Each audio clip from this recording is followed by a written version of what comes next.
Something I don't think we talk enough about when it comes to autism, even ADHD, is how we have functionally changed the way that we look at diagnoses and look at these disorders, if you will. First off, it used to be all about symptoms, how you presented. That was how we classified people, right? Asperger's had a certain specific set of symptoms that you presented, and that put you in that.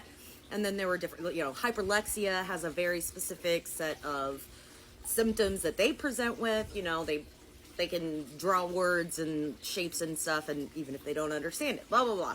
My point is that it used to be all about how you presented, which is why when they only, research on men, and if you don't present like a man, you're not going to get diagnosed. That's why that's such a big deal, is because autism used to only be diagnosed by the way it presented.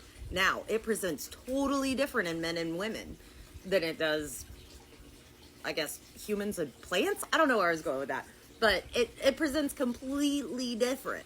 So now we're starting to realize that it's actually a functional part of the brain, where normal people tend to, they have emotions that happen in the back of the brain, and that sends a signal to their hypothalamus, which goes to the frontal lobe. They process that data, and then sometimes, back here in the midbrain, that's where all of your hormones are produced, by the way.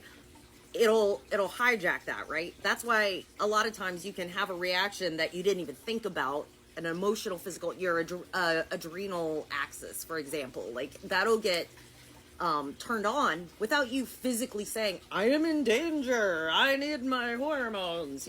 That's because that gets kind of stuck and gets sent from here before it gets to here. My point is once it gets here, a lot of people, the way that it works is it'll go into short-term memory, and then they can kind of go back and forth with short-term memory, and then short-term memory will go to long-term memory.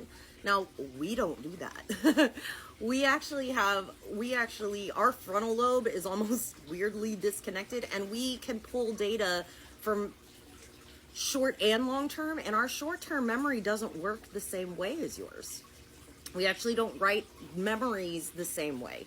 So I guess my point is that we need to focus a little bit more on why we're autistic and what makes us different and how that presents, you know what I mean? As opposed to labeling people just by the way they present, because it's all different.